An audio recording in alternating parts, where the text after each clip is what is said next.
Hey, how's it going? Paco here. It's been a whole year, almost a year that I started Thaispora.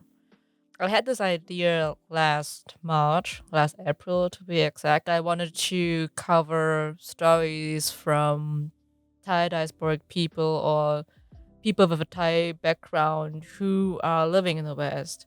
Why am I doing this actually? I was born in Thailand and I was never in touch with my Thai community or my Thai culture. So I grew up in Germany in a very wide surrounding. So I had like some people from Turkey, for example, or from Poland, but most of the time I've never came to touch with people from Asia or especially like people from Southeast Asia. You might say, yeah, Turkey is part of Asia. That's true. However, through my studies, I came to realization that I wanted to cover like more contemporary stories or discover more contemporary stories. This is why I wanted to do Diaspora.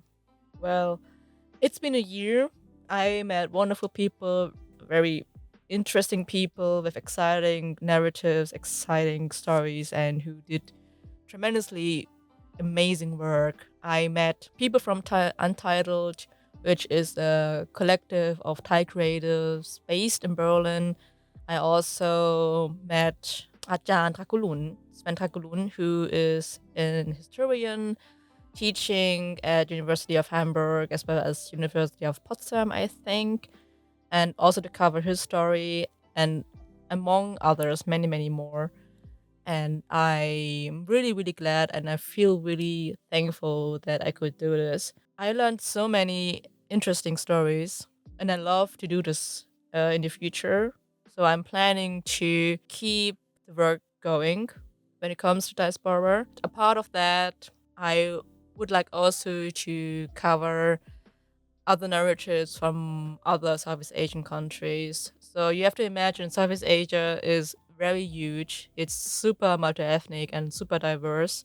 In history, there weren't any kind of national borders as we used to know from European history. So it came like through colonialism and through imperialism that these national borders were made. So they were made by people. And before that, before the national borders were established, they were just like kingdoms, villages in Southeast Asia, and they were overlapping when it comes to culture and languages. You cannot really say what is really Thai Thai, which is kind of like coming through my episodes, or this is like one of my arguments that you cannot really say what is really like 100% Thai because everything overlaps and everything is in connection to each other. That is why I wanted to start this year a Southeast Asia series on Thaispora with people from other Southeast Asian countries or regions and to cover their stories. I hope I can find these people. And if you know someone who wants to share his or her story and his or her work, let me know and reach out to me. And I'm happy to meet these people. Yeah, anyways, thank you so much for following my work on Thaispora. And I know this is just the beginning, and I'm still in the process of figuring things out what works for me, what works for this podcast. And yeah, and we will see you in the next episode. Thank you so much. ขอบคุณมากนะคะ and เจอกันใหม่นะคะสวัสดีค่ะ